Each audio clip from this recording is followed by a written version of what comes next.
Hello everyone. Good morning to all. This is Sunita Yadav, your science teacher. In today class, we discuss in your NCERT book a very interesting chapter, chapter number 9. The chapter name is Reproduction in Animals. In this chapter, we discuss lot of points. First one is type of reproduction. Second one is sexual reproduction. Next one is type of fertilization, sexual reproduction in humans, and also we consider some points of test tube babies in utero fertilization. Okay, and next we discuss about the difference between oviparous and viviparous animal and development of chick, metamorphosis in animal, and in last is sexual reproduction.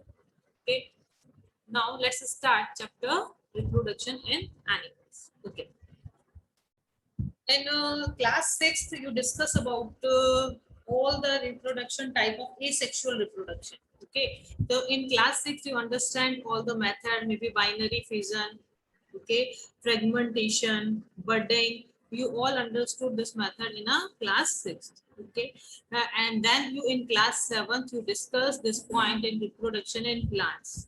In class 7th में हमने read किया total reproduction in plants, how reproduction happen in plants, which gametes and what is fertilization in plants, how the process of reproduction in plants. Okay, and if you learn about that lesson reproduction in plants, it's easy to understand chapter number 9 reproduction in animals. Okay, now let's start. Do you recall the process of digestion, circulation and respiration which you have studied in your previous classes? देखिए class 6th में आपने digestion read किया था, I think 7th में भी digestion है, circulation, respiration, इनके regarding आपने ये चीजें दी है. ये लाइफ प्रोसेस के अंदर इंक्लूड होता है. इनको लाइफ प्रोसेस इसलिए बोलते हैं कि विदाउट डाइजेशन, सपोज कीजिए हमारे स्टमक में कुछ प्रॉब्लम क्रिएट हो गई है, तो प्रॉपर्ली डाइजेशन नहीं हो पा रहा है, can we survive?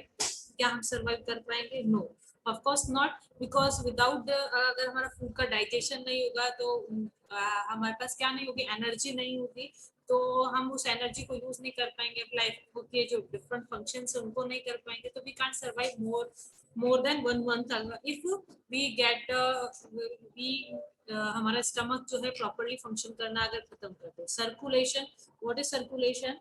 which organ participate in circulation? Heart. Okay, heart तो 2 मिनट भी फंक्शन करना बंद कर दे तो हमारी जो लाइफ है उसी टाइम एंड हो जाएगी. ठीक है. रेस्पिरेशन में भी 1 and 2 days भी प्रॉपर्ली फंक्शन नहीं कर रहा, कब रेस्पायर कर रहा है. जैसे कोरोना में आपने देखा कि लंग्स जो है प्रॉपर्ली फंक्शन नहीं हो रहे, तो रेस्पिरेशन रेट जो है धीरे धीरे कम होकर जो पर्सन है वो डेथ की तरफ इंक्रीज होना स्टार्ट हो जाता है, मूव ऑन होना स्टार्ट हो जाता है. ठीक है. तो हम इन प्रोसेस को may be digestion, may be circulation, respiration, excretion, okay, ये जितने भी प्रोसेस हैं ये सब हम लाइफ प्रोसेस के अंदर इंक्लूड करते हैं, which you have studied in previous class. These processes are essential for the survival of every individual. I think आप इस लाइन को क्लियरली समझ पा रहे होंगे आप कि जितने भी प्रोसेस के मैंने अभी नाम लिए, may be digestion, circulation, excretion, respiration, ये सब है असेंशियल. मींस इनमें से एक ने भी फंक्शन करना बंद कर दिया, दैट मींस हमारी लाइफ जो है उसी टाइम एंड. ठीक है. उस टाइम नहीं तो आफ्टर 2 days या may be 1 month. Okay, that's all. You have also learn about the process of reproduction in plant. आपने क्लास 7th में process of reproduction in plants read किया. Here we discuss about the reproduction is essential for the continuation of species. अब देखिए, जो हम सिर्फ अभी definition पे बात ना करके मूव होते हैं वर्ड रिप्रोडक्शन पे. ओके, तो जो रिप्रोडक्शन प्रोसेस है in animals, it is not important. ऐसा नहीं है कि रिप्रोडक्शन प्रोसेस जो है उसमें कुछ अगर कोई पर्सन या कोई एनिमल रिप्रोडक्शन नहीं करता है या रिप्रोडक्शन प्रोसेस के अंदर में भी कुछ भी प्रॉब्लम क्रिएट होती है, तो ऐसा नहीं होता कि वो पर्सन डेड हो जाएगा. ओके, तो हम इसको लाइफ प्रोसेस नहीं बोलते. ओके, तो reproduction process is not a life process. Means without reproduction we can survive.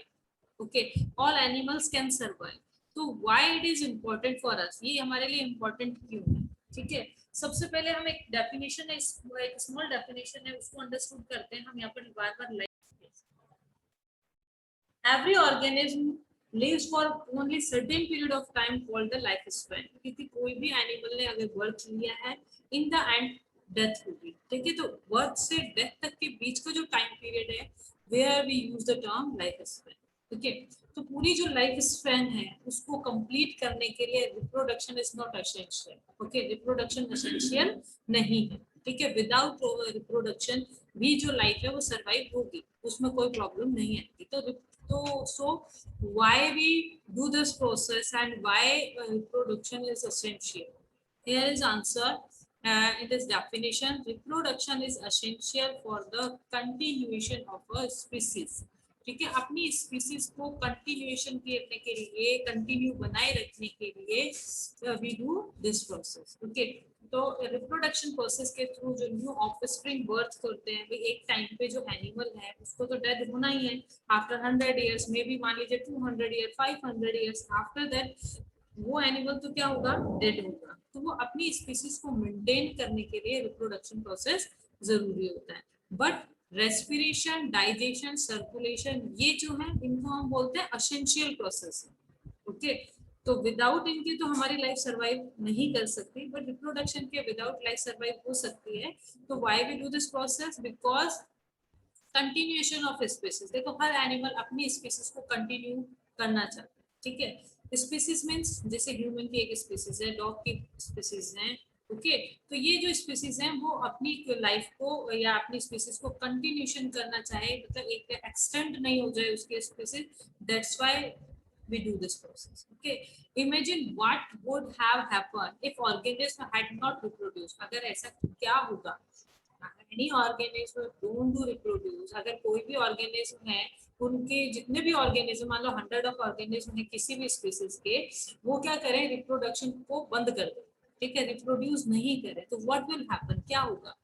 You will realize that the reproduction is very important and is ensure the continuation of similar kind of individual।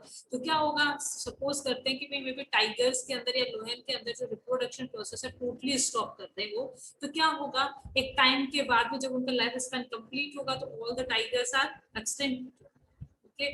But हम eco evolution के अंदर या ecosystem के अंदर पढ़ते हैं कि हर species का अपना पॉइंट ऑफ व्यू है, वो हमारे एनवायरमेंटल फैक्टर्स को इफेक्ट करती है, ओके। सपोज करते हैं कि एक टाइम पे ऐसा हो कि फ्रॉग की स्पीसीज, फ्रॉग समझते हैं ना आप लोग, फ्रॉग की स्पीसीज जो है,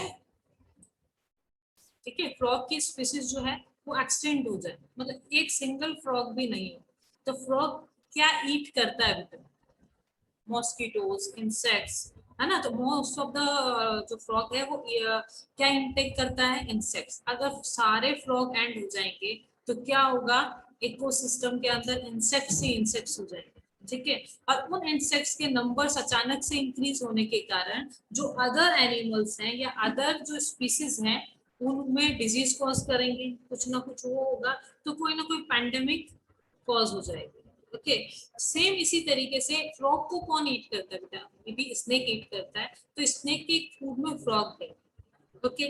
तो फ्रॉग की जो काउंटिंग है वो एकदम से एक्सटेंड हो गई, पूरी स्पीसीज एकदम से खत्म हो गई है। तो स्नेक को खाने के लिए जब फ्रॉग नहीं मिलेंगे तो भूख की वजह से क्या होगा, काफी भाई कुछ तो दूसरा सोर्स ढूंढ लेंगे, लेकिन कुछ स्नेक जो है टोटली डिपेंड ऑन फ्रॉग, तो धीरे धीरे क्या होगा, वो स्पीसीज भी धीरे धीरे एंडेंजर्ड होते होते एक्सटेंड हो जाएगी, ओके। तो आपको समझ में आ रहा है, एक स्पीसीज अदर स्पीसीज को भी अफेक्ट करती है व्हेन इट इज एक्सटेंड, अगर वो एक्सटेंड हो जाती है तो that's why I think you all are understood why reproduction is important for us, essential for us, okay। continuous of similar kind of individual, similar kind of individual मतलब अपने ही जैसे, जैसे डॉग का जो पपी है वो उसकी ही जैसी जनरेशन आगे बढ़ रहा है, ह्यूमन बीइंग का जो बेबी है वो ह्यूमन के जैसी ही जनरेशन को आगे लेके जा रहे हैं, okay. You may already learned in your previous class about reproduction in plant, आपने जैसे plants के बारे में read किया है class 7, in this chapter we shall learn about how reproduction take place in animals, okay। Okay, that's good. And now we discuss most important point in today class. It is a mode of reproduction. Okay. Okay, mode of reproduction means type of reproduction. How the type of reproduction. So animal have two main mode of reproduction in animals. So there are two mode of reproduction in animal. First one is sexual reproduction and second one is asexual reproduction.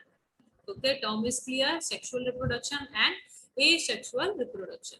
Have you seen the young ones of different animals? आपने किसी भी animals के जो young ones हैं, young ones मतलब उनके जो बच्चे, next जो generation है, उनको आपने देखा होगा. Try to name some of the young ones by completing table 9.1 shown in example at S 1 to 5. Here is 9.1 table है, okay? तो यहाँ पर इनके जो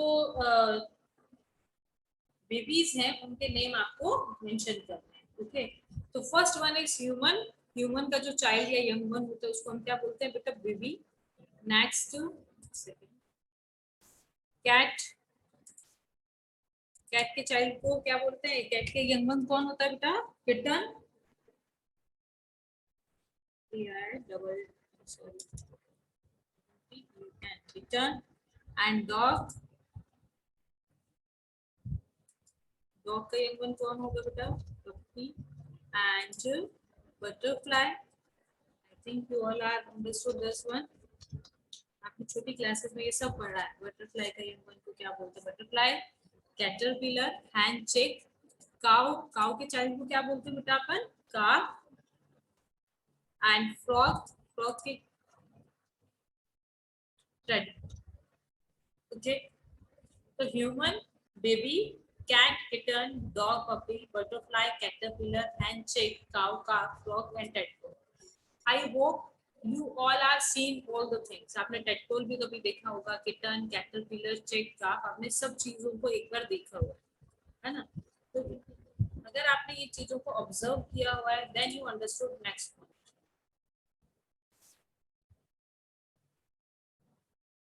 You must have seen the young ones of various animals. You see kitten, you see puppy, caterpillar, calf, tadpole also. Can you tell me how chicks and caterpillars are born? क्या आप बता सकते हो कि कैसे चिक और कैटरपिलर जो है वो कैसे उनका बर्थ हुआ? How are kittens and puppies are born? वो कैसे बर्थ होता है? Do you think that these young ones look the same? अब कैसे born होता है? What is the process of this? We discuss in next topic. Do you think that these young ones आप, लेकिन आपको आप किटन को देख रहे हो एंड सपोज आप कैटरपिलर को देख रहे हो, ठीक है? तो आप दोनों में ये बता सकते हो कि do you think that these young ones look the same before they were born as they do now? And let us find out कि क्या ये जो बेबीज है, means kitten, puppy, caterpillar and tadpole, may be human का जो baby है वो, they look the same और द डिफरेंट. So now